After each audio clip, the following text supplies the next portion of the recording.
Welcome to Refined Savage. We are going to talk throwing today. This is Zach has a bunch of made-up questions, so we're going to go through this and see how it goes.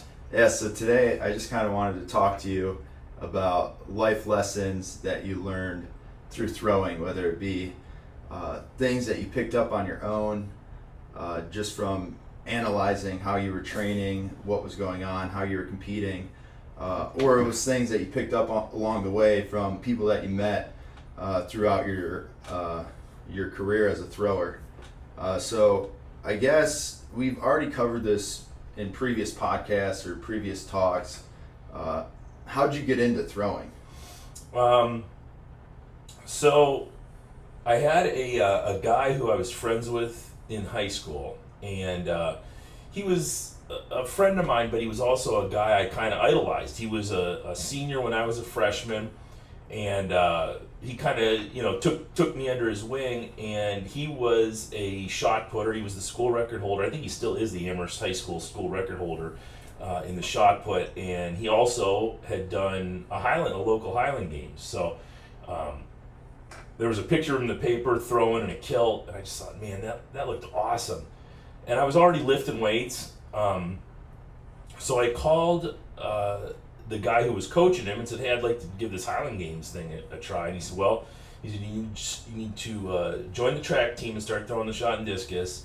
And then he gave me a bunch of these arbitrary weightlifting numbers. So he said you had to be able to bench press 200 pounds, or bench press 250 pounds, and maybe it was squat and deadlift 300 pounds. And I was under those numbers because I was 14 years old, right, or something.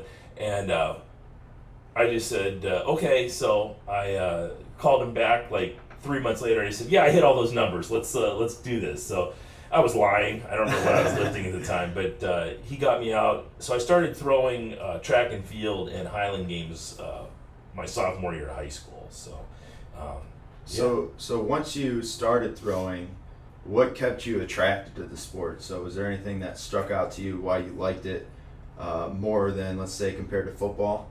Yeah, there was a lot of things. So I was never a big fan of football. I didn't like football coaches, and for the most part, they still irritate me. I don't think you need to be constantly screaming at kids. It was this constant screaming at kids. It's this constant bravado. It's this, and then to go on top of it, it's this drive to put pain on people, and you're dealing with a guy who, in most cases at that level, and I don't want to offend any high school football coach. You're a high school football coach, right, but in a lot of cases, it was this out of shape 40-year-old guy who hadn't really done anything since high school or college, screaming at you that you needed to be in shape constantly and you needed to be able to go out and hurt these guys. And you're looking at this guy who's 5'7" and 240 pounds, and he's not hurting anybody. He's not going to be, And I just didn't get it. I didn't get the mindset. I never really wanted to hurt anybody. I just wanted to find something where I could express all the hard work I'd done in the weight room, and I'd been doing that since I was 12 years old. And when you found the shot and the discus, it was great because I would throw, and then I would set a towel out there, and I would throw over the towel, and I'd move the towel a little bit further, and I could see constant improvement every day. I really didn't have a coach, and I've never had a really good I have a little bit of a problem with authority figures, so I didn't have anyone breathing down my neck, and I could just improve every day, and it was all on my own, and I didn't have to worry about other people on the team or coaches or anything like that. It was just me and the ball or the disc, and just improving every day and getting to express all the stuff I was doing in the weight room. Right. So I think there comes a time for coaches where yelling at kids is effective, but you also need to teach kids. You know what I mean? There's a difference between yelling at a kid to work harder and right, teaching them how to work harder. Right. And you don't need to yell at them to teach them to do something.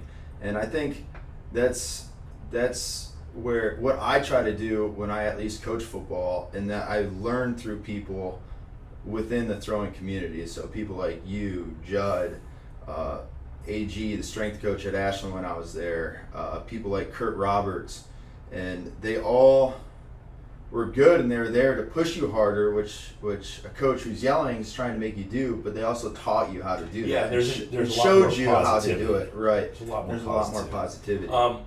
And that being said, I can remember being in and playing football all from the time I was 5th grade all the way on up. So I was getting tired of football, and by the time I got to like my senior year, I got recruited by every MAC school and Michigan State. And I'm sure, I was a 6 foot tall nose tackle. And I wasn't that great. I mean, I was a decent football player, but I can remember sitting in.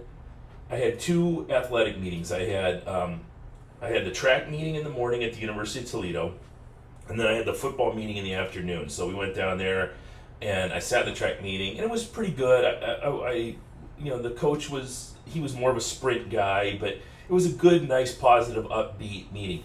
And then the second meeting, I'm in this football meeting, and it's the same guy I've had since I was in the 5th grade. This little short fat guy comes in, he starts yelling and screaming, he's getting everybody all hyped up. And then I start looking around the room, and I'm the shortest guy in there, and of all linemen, I'm probably the lightest guy in there, and I'm just like, fuck this, I'll go throw the shot. And that didn't end up working out, but Highland Games did, so I didn't spend much time throwing the shot in college. I went right into Highland Games and kind of put the hammer down with that. Right. So how long were you an amateur in the Highland Games? Probably about 5 years. I was an amateur, and then I turned pro after that. So how did you, or what people did you look to get you from the amateur level to the professional level? So it was kind of interesting. When I was an amateur, and we talked about this on the podcast that'll come out later on, but the attitudes of the pro ranks have changed. So when I was an amateur, they were really mean to all the amateurs. Okay. The pros were just the meanest people. And I think there was a feeling behind that I kind of carried into when I became a pro, that you had to pay your dues. And they didn't care how good a thrower you were as a track and field guy or how good you were as an amateur. You had to pay your dues. So before you were even allowed to compete in the amateur class, you had to agree to shag weights for the pros. So that was the deal. You paid your entry fee. You were going to throw in the amateur class in the morning, super early in the morning, but then you had to stick around and shag weights for the pros all day. And I think now that would seem degrading to most people, but for me, it was an opportunity to sit there and watch the best guys on the planet throw, and I just absorbed all that. And there were guys out in the field that were bitching that day. Most of them I think were older than me, but and I'm sure they were all older than me, but they were bitching about having to do this because here's a 30-year-old guy shagging weights for some of these guys. But for me, it was incredible because I got to see all these awesome throwers throw.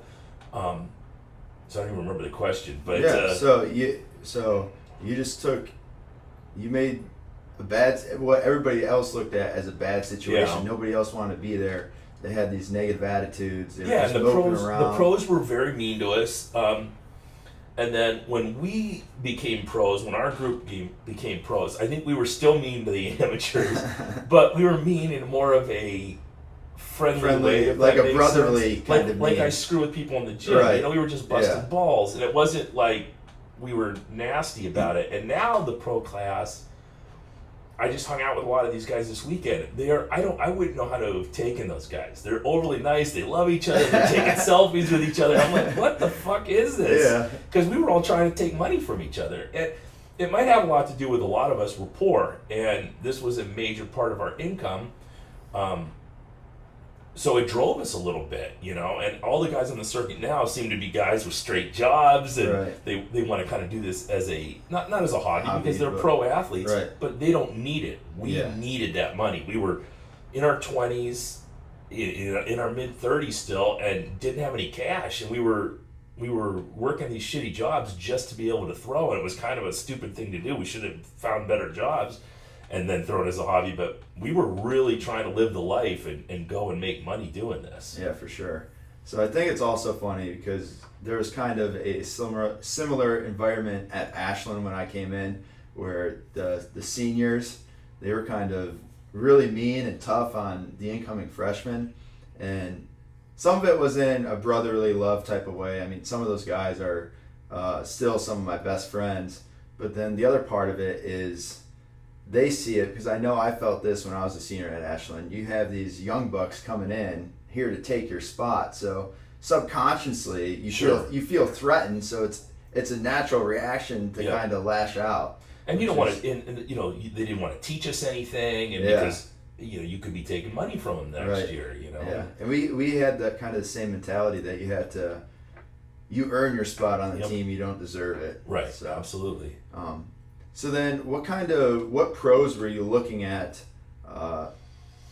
or who kind of mentored you in your upbringing? Nobody mentored me at all. Like I said, they were pretty mean to me. I shouldn't say it. The Pauly family was Jim Pauly. I always tell people taught me how to be a pro, and Jim was the consummate pro. He wasn't mean to me. He was a family guy, but he kind of taught you things like take care of your ADs and don't be a jerk to the athletic directors, and that's how you get invited back. And anytime an athletic director calls you to come to their meet, even if it's last minute, make sure you go to that meet, because otherwise you may not get the call again. And that's how you got into pro meets.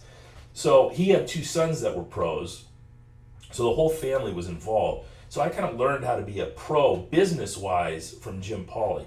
Now the guys I looked at throwing-wise, Jim McGoldrick, who was a multiple world champion, the Big Chief, was the guy who I kind of idolized as far as I wanted to be like him throwing-wise. He was an incredible caber tosser, and he was good with the stones and the weights and the weight for height, and he was super jacked and not a super fat guy, and he was just a wild man too, and he was really good with the psychological. There's all these stories of him fucking with guys' heads and being able to really screw with them. And he was like a 217 foot discus thrower too, so he was one of those guys I really looked up to. Steve Pulcinella at one time was untouchable in the weight for height, and he was also a really good caber tosser.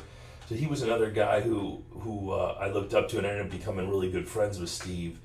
But there was a lot of guys as I was coming up who were just monsters. Paul Ferenczi, Ben Plucknett, who's was the world record holder in the discus, was throwing, and Carl Braun was this guy who could throw the Scots hammer better than the Scots could. And then you did have the Scots, Alistair Gunn and Francis Brebner and Gordon Martin, later on Gregor Edmonds, and so there was all these just monsters running around the circuit just being nasty to each other and taking money from each other. Phil Martin and Harry McDonald and Harvey Barkowskis, and so they were all just monsters, and a lot of them were good at either like strongman in Highland Games or track and field in Highland Games. Nobody specialized. You would go off and do all these different contests trying to make money doing, non-straight jobs. You were just looking for ways to get paid, showcasing your strength. It was a really cool environment. A lot of World's Strongest Man guys would come over,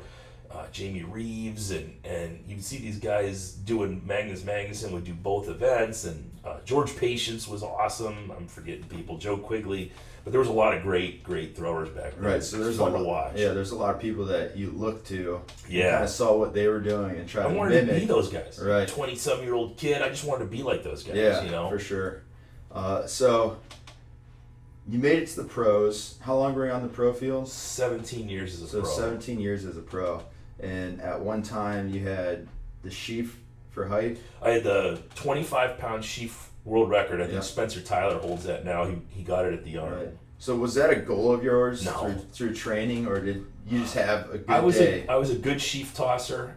We normally throw a 20-pound bag, and the only place you could really throw a 25 was at Alma. So if you wanted to set the world record, you did it at Alma. And Kerry Overfelt, who was also a really good sheaf tosser, we would just go at it. And we had some incredible sheaf battles over the years. And I think I broke that world record twice, and I think Kerry had it once or twice. and it was just a good meet, and it was those were good days when I broke it, and like I said, it got broken again 2 years ago by Zach Riley, and then again this year by Spencer Tyler. So the guys are throwing better now, with that big bag. So you had 25 plus years. It's going on. I retired after 22. I retired from the pro class out of 22 total. I took, I think, 3 years off, and then I came back as a master, so I'm still Right. going now.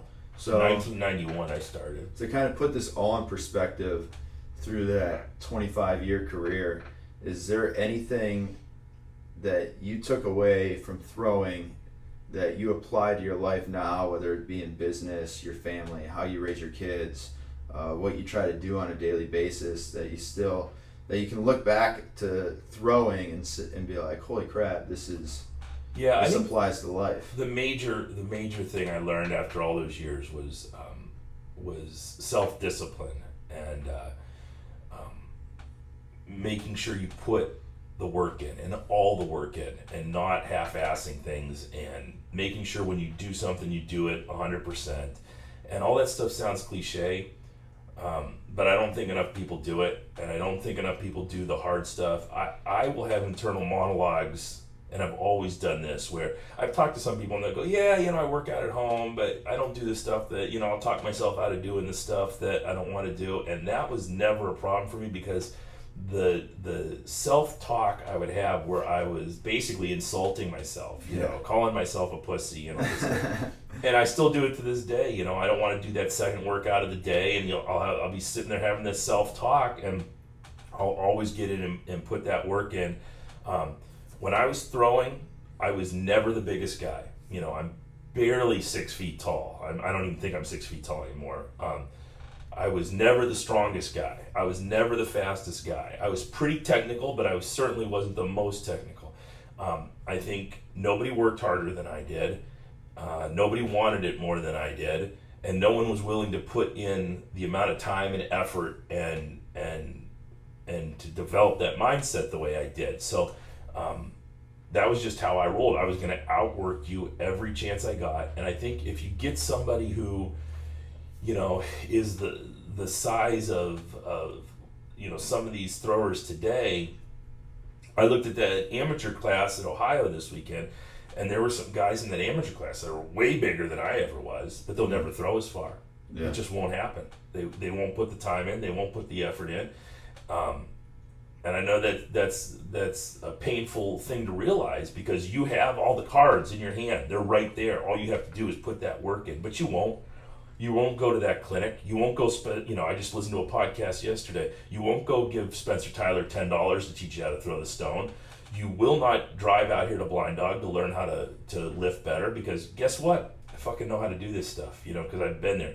You will not work that shitty job so you can spend 2 or 3 sessions a day training and traveling on the weekends. You will not sacrifice that time with your family, because it's just not worth it to you. And that's it. It's just not worth it to you to put in all the extra time and effort and to be that disciplined in order to achieve those goals. You're never going to be Matt Sanford or Ryan Vieira or Harrison Bailey or whoever. You're just not going to make it. And it doesn't matter how genetically gifted you are. You have to be disciplined. You have to put the time and energy in. Right. So going to the self-discipline that we're talking about, I actually just had a talk with the football team last night about discipline, and I was thinking about this the other day when I was at Ashland. We used to always joke, A.G. Kruger would come into the weight room or something, coach a session of practice. He'd be like, what do you mean you can't do this? It's easy, it's easy. At least this is how I remember him saying it. He always said, it's easy. But really he meant it's simple. Right? It's simple in concept. It's really cliche to say that discipline's the most important thing. But it's not easy to do at all. No, you're right. You know what I mean? Yeah.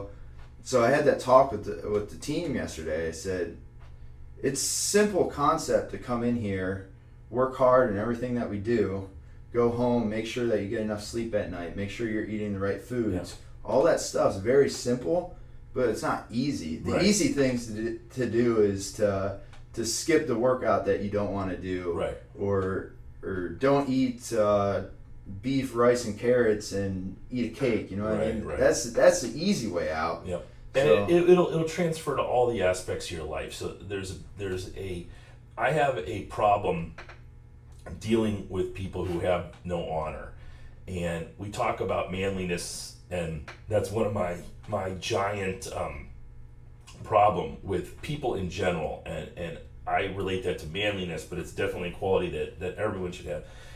You know, it's easy to stiff a waitress on a tip. It's easy to tell someone a lie because it's an uncomfortable conversation to have. But you have to be disciplined and do the right thing every chance you get. And I'm not a moralist. You know, you do your life the way you want to do it, but there's right and wrong concepts when you deal with humans, where your honor is at stake. A lot of times, you know, during the week, there could be 10 or 15 times where I'll have that talk with myself about, you know, is this the honorable way to approach this? And I try to find that every time. And as I've gotten older, that's become more and more of a huge issue. You know, one of the things that I dealt with was anger with one of the governing bodies in Highland Games when I was in the sport. And I think people got tired of me battling with these guys and talking shit about these guys, but I was looking at them as a dishonorable organization. They were doing things that were shady, in my opinion, and it was coming into my sport, and it had a potential to ruin it. So I was always on the lookout for that. And I don't know if they've gotten any better over the years, but you want to make sure that the people you let into your circle are honorable, and that they help you to have more discipline and more honor, and that you can deal with situations better. And don't let people come in that are going to ruin that circle. You know, keep your circle tight and make sure they're people that are making you better, and really work on that discipline and honor. You need it. all right. So I think that's a good way to wrap it up. All right. Yeah. All right. This has been The Refined Savage. Make sure you like, subscribe, and share. And fucking go to the website and buy some t-shirts. They're cool t-shirts. And I'll make lots of money. And you'll get awesome t-shirts. So go to the website. TheRefinedSavage.com. See ya.